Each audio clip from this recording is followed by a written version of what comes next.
considérant que la vente, c'est un levier important dans n'importe quelle entreprise. S'il n'y a pas de vente, il n'y a pas de business. On doit tous comprendre ce phénomène-là, que tu sois employé, que tu sois salarié. J'entends beaucoup de gens des fois dire « Les hosties de vendeurs, eux autres, hosties, ils pensent juste à eux autres, pensent juste à leur poche. » Oui, en fait, les vendeurs sont majoritairement, les bons vont être rémunérés à la commission. Fait que c'est sûr qu'ils vont penser à leur poche, mais ils vont penser à la compagnie aussi. Parce que quand on fait une vente, cette vente-là doit être gérée par l'entreprise. Si ça se passe mal parce que c'est pas une bonne vente, que ça n'a pas été fait dans les règles de l'art, que c'est pas un bon client pour l'entreprise, ben après ça, la production est pas contente, ça remonte jusqu'au vendeur, puis hey, c'est pas un bon client, on n'en veut pas de celui-là, on n'est pas capable de travailler avec ça. Donc, prémisse, tous les vendeurs sont importants pour apporter de la business, mais seuls les bons vendeurs vont perdurer dans le domaine de la vente. Parce que quand on est bon vendeur, on apporte de la bonne business, puis on fait travailler tout le monde. On fait en sorte que l'écosystème fonctionne. S'il n'y a pas de vente, l'écosystème, il ne fonctionne pas pantoute. Personne qui est capable de travailler, il n'y a personne qui est capable d'être payé à la fin de la journée. On n'a pas d'argent pour réinvestir dans l'entreprise, la faire croître avec le temps. Fait que ça, c'est ma prémisse ici qui est très importante pour moi de comprendre le rôle de la vente et son importance là-dedans. Pourquoi je commence avec ça? Parce qu'aujourd'hui, on va parler de la vente sous pression ou du closing. En fait, c'est quoi la différence entre les deux? Parce qu'il y en a une. Pourquoi je parle de ça? Parce que c'est pourquoi la vente est mal vue. C'est pourquoi les gens gunnent sur les vendeurs rapidement, vont dire « Ah, c'est tout croche » ou mal intentionné, crosseur, etc. On a déjà entendu toutes les insultes. Stéréotype. Puis on comprendra qu'on va avoir une position quand même dans ce débat-là aujourd'hui parce que c'est nous autres qui se fait targeter, nos clients, tout ça. Fait que, c'est très important pour nous qu'on en parle. Are you behind on your credit card bills? Good, pick up the phone and start dialing. On vend pas comme on consomme, right? Malheureusement, tu laisses aller ton client à la compétition. On parle. Fait que, PL, je te lance un peu dans ça. Tu sais, la différence entre la vente sous pression, un vendeur à pression, on va dire comme ça, ou les vendeurs de balayeuses, là, comme on disait anciennement, puis du closing, comme nous on fait, comme nous on enseigne directement chez AGH Academy. Ce serait quoi pour toi la différence en une phrase, mettons? La relation. Hein? La différence pour moi entre une vente sous pression puis du closing comme on l'enseigne, puis même je suis pas un fan du mot closing. Mais j'utilise le terme industriel. exact, c'est très trendy là, on enseigne le closing. Mais non, la réalité, je pense que la grosse différence entre les deux, c'est la qualité de la relation qui est bâtie, puis le désir profond d'aider autrui. Tu sais, là, je bonifie un peu parce que essentiellement, justement, l'espèce de stéréotype vendeur de char qui pense juste à sa poche. Il n'y a pas le désir profond d'aider autrui quand il crosse madame de 10 000 piastres, tu sais, sur l'achat ou la revente du char, etc. Tu sais. Fait qu'on prend vraiment le soin maintenant, hein, en plus, hein, de préfiltrer les clients qui rentrent chez H2H. Puis il y en a un qui me chatouille beaucoup là, dernièrement. On a un de nos compétiteurs qui quote en son sens qu'est-ce qu'on dit dans nos podcasts, puis dire que c'est pas la bonne façon. Si tu m'écoutes, je t'emmerde profondément, d'un. Puis de deux, tu sais, je veux dire, on fait les choses pour les bonnes raisons, puis c'est pour ça que je préfiltre, puis je prends le temps d'analyser. Tu sais, encore cette semaine, j'ai eu un doute de thermopompe, puis je pose des questions, puis je te la connais l'industrie, je suis capable de voir concrètement si l'intention, elle est pure ou elle est pas pure. Tu sais. C'est correct de faire des sous, c'est correct d'avoir des fondements capitalistes dans son entreprise. On vit quand même au Canada. Là, tu sais. Je veux dire, on est d'une société comme ça, mais moi, je prends le temps de préfiltrer pour être certain que la stratégie qu'on va enseigner va être utilisée à bon escient, notamment. Là, tu sais. Non, parce que on a un seul nom dans l'industrie. Là. Je veux dire, les vendeurs qui se sont brûlés, qui ont, je veux dire, crossé, manipulé, utilisé toutes les techniques illégitimes pour générer de la clientèle, ben nous, on les a vus dans le passé, puis on les voit revenir des fois en tant qu'entrepreneur avec une business, mais souvent, ça l'a pas changé nécessairement. Fait que, puis même, on le voit chez beaucoup d'entrepreneurs. Bon, les thermopompes, c'est un domaine qui est un petit peu plus ciblé parce que justement, il y a eu de l'enseignement qui s'est fait de la mauvaise façon à toute cette industrie-là. Non, mais il y a aussi ça, mais je l'ai aussi validé. Des fois, il y a des gens qui se proclament experts, mais qui ont rien à vendre. Ouais. Tu sais. Surtout, tu sais, par exemple, dans le domaine de la relation d'aide, moi, je vais être coach de vie. Non, mais, tu sais, je veux dire, ça vient de où, ça? Tu sais, je veux questionner puis comprendre s'il n'y a pas de fondement établi. On va passer un autre appel, là, tu sais. Fait qu'essentiellement, c'est un peu ça. Fait que si on revient à ta question de base, je pense que la qualité de la relation dans la transaction va vraiment faire une différence entre une vente sous pression puis et un closing ou genre comment demander la vente, là, tu sais, d'une façon 100%. ou d'une autre. Tu sais. Fait que c'était ça mon point Ouais, puis prioritaire. t'as nommé un point que moi je veux apporter, que je pense qui fait la différence chez la majorité des gens, ben, c'est la qualification. Tu sais, justement, il y a beaucoup de gens qui vont vendre à n'importe qui, n'importe quel prospect, dès qu'il y a un pouls, aussi, on va essayer d'y vendre quelque chose parce qu'on peut monétiser là-dessus. Mais la vérité, c'est que les entreprises légitimes vont disqualifier. S'ils arrivent chez monsieur, madame, qui n'ont pas les sous esti, pour mettre un air climatisé chez eux. Désolé de prendre encore cet exemple-là, là, mais il est juste vraiment facile. Là.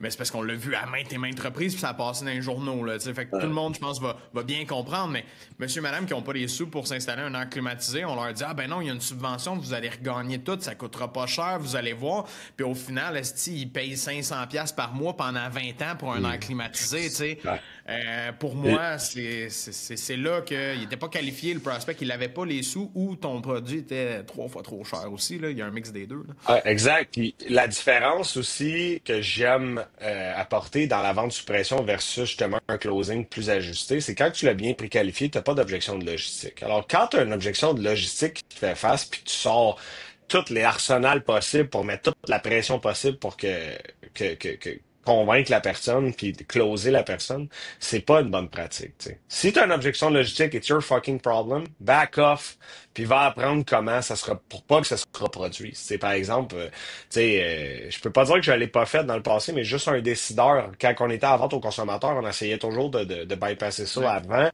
Puis avec du recul, c'est qu'on était mongol parce que si on avait juste dit à quel moment vous allez plaider à la maison, on aurait probablement closé tellement plus de Ben deals, oui. puis bien plus simplement, tu sais. Mais à un moment donné, comme n'importe qui, on a fait nos classes, on a appris. Puis aujourd'hui, avec du recul, je changerais plein de choses sur comment Ouais, on ben faisait oui, notre prise moi de aussi, rendez-vous. 100%. Là. Mais tu sais, on avait des cancellations sur ça aussi. On avait les reverse buyers, là, que ça arrivait. Là, on vendait à madame quand monsieur était pas là encore à la Ou maison. l'inverse. On avait aussi, bah, c'est ça, ou l'inverse. Mais nous, c'est parce qu'on avait la réalité qu'on voyageait 1 heure et demie en char pour aller cogner des portes là, puis on revenait pas, là, tu sais, le lendemain matin nécessairement. Fait que ça faisait partie de ça, tu sais, on le faisait, puis effectivement, c'était tellement pas la bonne façon de le faire, puis on a perdu des deals à cause de ça amplement, parce qu'après ça, ça jouait au téléphone arabe, puis ok, non merci, finalement, on n'en veut pas, on le prendra pas, tu sais, Ça. on, Fait que la on l'a bien qualification expliqué. amène un positionnement qui t'évite d'être dans le closing hard, puis Tout à d'être fait. dans la vente à pression. Fait que ça, c'est ce qu'on enseigne, notamment, puis je pense que c'est un des bas éléments de distinction entre les deux. Tu sais, est-ce que c'est correct à un moment donné d'amener la personne à prendre une décision? Oui, mais dans une certaine mesure. Tu sais, à un Ouais. moment donné, ta job en tant que vendeur, c'est de faire passer un bon moment à la personne. Si la personne, euh, à la fin de l'appel, elle a un goût amer, t'as vraiment échappé ton affaire. Tu sais. Puis ça m'arrive encore 1 fois par année, 2 fois par année, mais souvent, c'est que ça cache une grosse menterie qui ne veut pas être dévoilée, puis je le sens, tu sais, fait que je suis comme, non, mais what the fuck is going on? Puis à un moment donné, ça Qu'est-ce que tu me sort, dis pas, c'est hein? ça, ça Ouais. sort pas. Alors c'est souvent là que moi, j'ai des moments où est-ce que je suis comme, ah, ok, là, faudrait que je lâche le morceau, mais il y a quelque chose qui manque dans l'équation. Tu sais, c'est correct à un moment donné, parce qu'il faut que tu demandes la vente, il faut quand même que tu y ailles les chercher les objections et les réfutations, mais il y a une limite à un moment donné, il faut que tu Quitte à décroches, aller là. chercher le non, là, tu sais, aussi, Ben puis c'est oui. ça. Ben hier, L'objectif du closing, c'est d'aller chercher un oui ou d'aller chercher un non, là, ça. techniquement, là. J'en ai pogné un hier, ça tournait autour du pot, c'était un couple. Puis comme, Mané, ça a sorti comme, sorry, on n'a pas de cash. Colin. Là, je suis tombé tout de suite, genre, ben, hey, crime, c'est correct, c'est pas ça on s'était entendu, il m'avait dit que c'était prêt à investir. Regarde, c'est quoi le bon moment? Mais tu sais, on a vraiment besoin de ça, mais je dis, ben, je peux pas faire de bénévolat, obviously, là, tu sais. Fait qu'à quel moment on peut faire une relance? Puis là, j'ai lâché le morceau, mais ils m'ont dit non, tu sais. Mais, C'est correct. c'est ça, exact. Fait Mais que c'est là, au tu sais. lieu que tu t'en ailles avec OK, on te revient Pierre-Luc, puis là, toi, t'es comme ah, ben là, ils me reviennent, c'est un bon lead, puis à ce qui est, j'y rappelle, puis que finalement, ils osent pas te le dire, puis que là, tu fasses 4 suivis, tu perds ton temps avec ça. Là, la boucle est bouclée, puis t'as pas besoin de mettre de la mauvaise énergie là-dessus, tu sais. Fait que, définitivement, je pense que tout le monde a peur d'aller là, tu sais, puis je veux venir à ça après, mais tout le monde a peur d'aller là dans la vente, de confronter, d'avoir la vraie réponse. Les gens acceptent de recevoir un « Ah, ben je vais y penser, ah, je vais faire ça », puis ils sont dans le malaise de dire « OK, je comprends que tu veux y penser, merveilleux, je veux voir si j'ai bien fait mon travail, couple de questions pour toi, m'assurer que we're all good ». Les gens le voient pas parce que des fois aussi, puis ça encore une fois, je pense que c'est de la faute de l'industrie, mais les gens pensent que de réfuter des objections, c'est d'être dans l'attaque, dans l'offensive, alors que c'est d'être beaucoup plus dans les questions de réfuter les objections puis d'essayer de comprendre le client. Parce que c'est là où je voulais aller, mais le vendeur, après ça, ce qu'il va faire, c'est qu'il va dire « Ah, ben là, écoutez, tu sais, je comprends, vous les pensez, mais l'offre c'est valide aujourd'hui. Si vous me donnez pas votre réponse, malheureusement, je serai pas capable de vous donner mon deal, tu sais, puis ça marchera pas. » Ça, là, tu viens de trouver un beau vendeur à pression qui a absolument aucune valeur à te donner de plus. Il essaie juste de te faire dire un oui par le faux mot, que tu vas perdre un deal en ce moment. Puis ça, c'est exactement pour ça que les gens détestent la vente, puis détestent la vente sous pression, parce que on fait sentir mal le prospect, on le fait sentir comme de la merde. Chris, si je dis pas oui, c'est une opportunité qui ne reviendra jamais. Ouais. Ben ouais, ça c'est le premier. Puis il y en a d'autres, tu sais, ça, c'était comme, comment qu'on voit ça, 10% de rabais aujourd'hui, je termine ma journée, je vous le fais, tu sais. Puis on a même déjà fait ça là, au début, là, je m'en souviens, puis ça marchait pas. C'est là, des techniques qu'on entend. Là, j'ai une badge d'asphalte qui reste dans mon truck, je te ferai ton driveway pour 2000$, je te signe ça là, on fait ça. C'est des techniques qui sont encore beaucoup utilisées, puis malheureusement, ça, c'est de la vente à pression. T'sais. Alors que puis encore une fois, j'aimerais apporter un élément théorique qui va faire bien du sens à mon avis, c'est que pour prendre une décision dans un processus, tu as besoin d'informations. Alors, la job du vendeur, c'est d'aller valider quelle quantité d'informations ou quelle qualité d'informations il te manque pour prendre une décision juste et éclairée. Alors ça, c'est pas de la pression, là.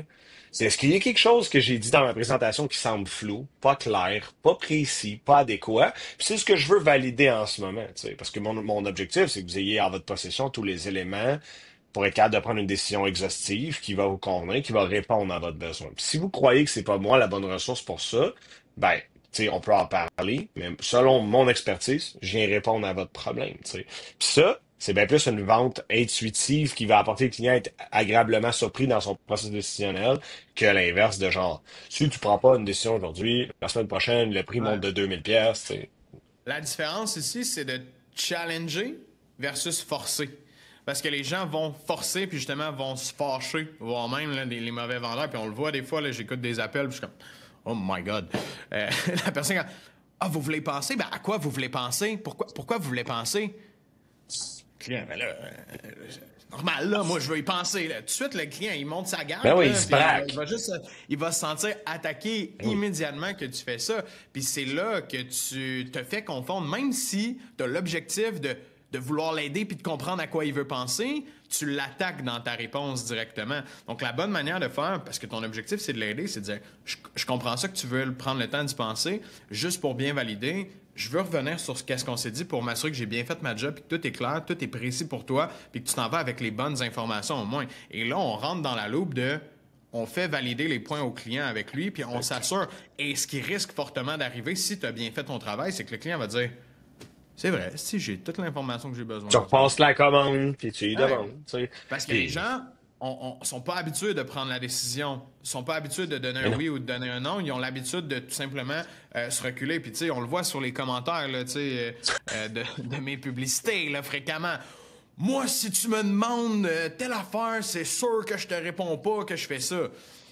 Et c'est parce que les gens, justement, ils ont tout de suite une conception que si je réfute, parce que j'explique pas les objections nécessairement, là, chacune d'elles là, dans les publicités, mais ils ont l'impression que dès qu'on réfute à une objection, dès qu'on répond à « je veux y penser », peu importe comment on répond à « je veux y penser », c'est une attaque et c'est un manque de respect envers le client. C'est pas un manque de respect envers le client, c'est un manque de respect envers moi de ne pas comprendre à quoi tu veux aller penser puis de pas aller creuser plus loin. Parce que moi, je vais me retrouver à faire 4 suivis envers toi, avoir des notes dans mon CRM, perdre mon temps, mon énergie sur toi qui me donnera pas de nouvelles puis qui va se calisser de moi à tous les jours. C'est ça la réalité qu'on vit chez les vendeurs. On se fait piler sa tête. C'est soit que nous, on prend le contrôle de notre processus, ou soit que c'est le client qui est en contrôle de notre processus de vente. Puis, comme on a dit initialement, dans le but d'aider le client, sachant qu'il est qualifié pour acheter notre service. C'est mon rôle de lui faire dire oui ou au pire de me dire non. Si tu me dis que ça marche pas, que tu n'as peut-être pas confiance en moi, que le Mais prix est peut-être trop il cher, y a une nuance dis-moi aussi. non. Dans l'enseignement qu'on apporte, le client aura deux occasions, il y aura deux possibilités. Puis il n'y aura pas de peut-être. Parce que on va avoir préqualifié le timing. Ouais. Si tu as préqualifié ton timing, tu n'as pas besoin d'utiliser une technique cheesy de BS pour closer ton deal. Parce que le timing il est bon là. Si tu es trop greedy puis tu veux absolument l'amener en vente, c'est parce que il y a d'autres choses Tu l'as mal problématiques qualifié. en arrière. Exact. Tu sais, Ouais. exact. Parce que, tu sais, puis je vois, comme j'ai eu une super belle business d'escalier, ils vont sûrement s'en reconnaître. Puis je leur ai dit, c'est pas le bon timing, vous êtes dans la sauce par-dessus la tête. On va se reparler en décembre, puis on va regarder comment on va faire ça dans votre saison plus tranquille, puis on attaquera 2026 avec ça. Ça, c'est faire de la vente pour les bonnes raisons, pour aider le client, puis vraiment ajuster ça. Là, t'es pas d'un close à pression de genre, ben là, vous pourriez faire de la place dans votre horaire, on va vous squeezer, on a 24 heures, c'est sûr qu'il y a 2 heures. Je veux dire, à un moment donné, c'est pas la bonne Ah, façon de t'essaies faire. de forcer la vente alors qu'il n'y a pas lieu d'être. Exact. Tout à fait. Exact. Un bel exemple, ça. C'est ça. Très Fait bel que, tu sais, exemple. la préqualification adéquate, l'appel exploratoire ou la prise de mesure, peu importe l'industrie, là, puis le nom que ça peut prendre, va faire en sorte que quand vous êtes rendu à la vente, vous n'avez pas nécessairement besoin de smasher le client, là. La très grande majorité de mes ventes, Nick, j'ai zéro objection. Oui, parce que le travail a été bien Tu fait. Puis sais, la réalité, c'est que ben, t'es un vendeur, je vais dire, hors pair, là, dans le sens que ton coffre à outils est plein puis tu sais exactement comment travailler. Mais la majorité des gens vont encore faire des erreurs où ils commencent à appliquer les processus de vente. C'est pas, il y en a des ventes sans objection, mais il y en a qui vont en avoir. Puis où est-ce que je vois que ça bloque chez les entrepreneurs puis chez les vendeurs, c'est quand vient le temps d'affronter les objections parce qu'ils partent déjà avec un malaise d'affronter ces objections-là parce qu'ils veulent pas être casés comme ah, j'ai mis de la pression au client, il ne reviendra plus jamais. C'est comme ça que les gens ont l'impression ouais. de faire, puis c'est vraiment soit un manque de connaissance dans la façon d'aborder les objections, mais il y a une grosse barrière puis une grosse croyance limitante ici de si je réponds aux objections, il m'aimera plus après le client, il va me trouver trop frondeux ou peu importe, je vais perdre son respect. Les gens le voient rapidement là, comme ça. Ouais, puis en même temps, je pense que c'est comme ça qu'on a été éduqués par nos parents, sont censés avoir fait un bon travail d'éducation, que dans la vie, aller froisser ou aller questionner, puis rentrer un petit peu, tu sais, dans le dépassement des limites, ben c'est pas adéquat, là, tu sais. Mais en vente, malheureusement, il faut aller questionner. Parce que les gens, puis ça j'ai déjà dit sur un podcast, c'est peut-être répétitif, mais par gentillesse, ils vont pas nous dire la vérité parce que de l'autre côté, eux aussi ont du respect pour autrui. Alors, si on a deux personnes qui respectent les limites de façon impeccable, on va avoir deux personnes qui vont se faire des mensonges blancs. Puis ça va terminer en bon ben merci, t'es bien gentil. Plus de suivi, ghosting, vendeur qui est comme je suis dans la bonne job, moi. Je coach jamais rien. C'est pas fait pour moi, ça. Puis at some point, ça se peut que ça soit pas fait pour toi aussi, là. Tu sais, c'est ça, là. Fait que voilà. Puis c'est malheureusement pour ça qu'il y a tant d'antisociales qui réussissent dans la carrière de vendeur, tu sais. Tu Ouais, parce sais, qu'ils se foutent complètement des limites du client, puis ils ont aucun malaise d'aller là, puis de pousser, puis de squeezer ça. ça fait. C'est une force. Ouais. C'est une force, mais c'est un danger. Puis on les voit, ces vendeurs-là, qui, malheureusement, comme tu dis, vont performer dans l'industrie, mais Ben, ils performent pas vont longtemps pas parce qu'ils amener. passent à la Non. facture ou ils font des bons films sur Netflix aux États-Unis, tu sais. Fait que, tu sais, essentiellement, c'est ça, pareil, des vrais antisociaux, là. Pas des maillets de 20 ans, là, tu sais, là, je veux dire, mais comme des vrais antisociaux, des professionnels, tu sais, genre, en plus, ils sont intelligents parfois, tu sais. Mais c'est ça, c'est cet élément-là, puis on est, pour une minorité, souvent étiqueté comme eux. Fait que c'est aussi ça, tu sais. Fait que la bonne différence entre les deux, c'est que si tu as préqualifié, tu as fait un appel des coûts qui fait du sens, c'est pas de la vente sous pression parce que si tu as bien fait ton travail, le client en a besoin maintenant. Fait que s'il y a quelque chose qui glitch, c'est parce qu'il manque d'informations, c'est parce qu'il t'a pas dit la vérité. So shoot. Tu sais, Ouais. c'est what's next? Shoot. Fais juste me le dire, puis après ça, on arrête. Mais vente sous pression, j'ai bien aimé ton approche. Genre de si tu utilises des tactiques cheesy pour flouer le client. Et tu peux pas dormir sur tes deux oreilles le soir. Ça, c'est pas vrai.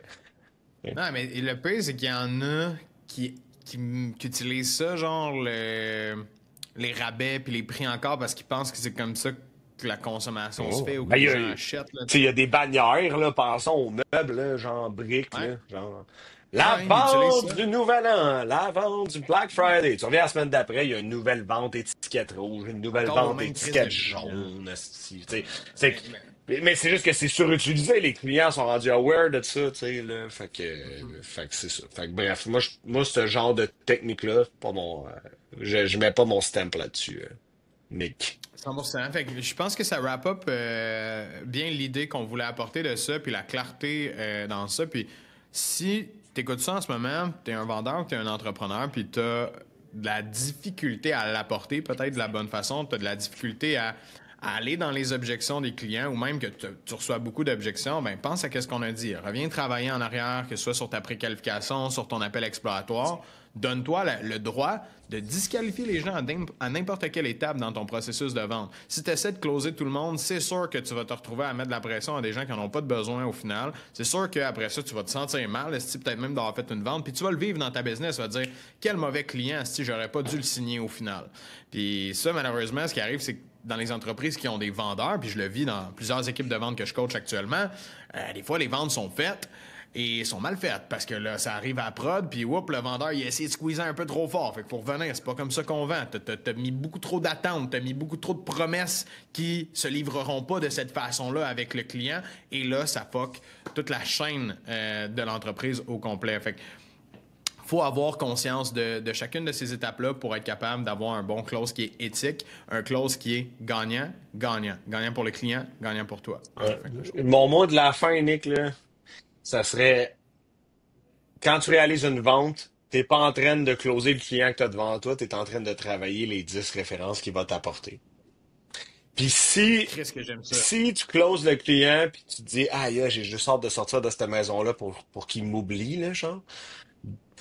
There's a big problem. Parce que si tu me fourres avec mon truck de 10 000 $, tu peux être sûr que t'en auras pas de référence. Genre zéro, là, tu sais.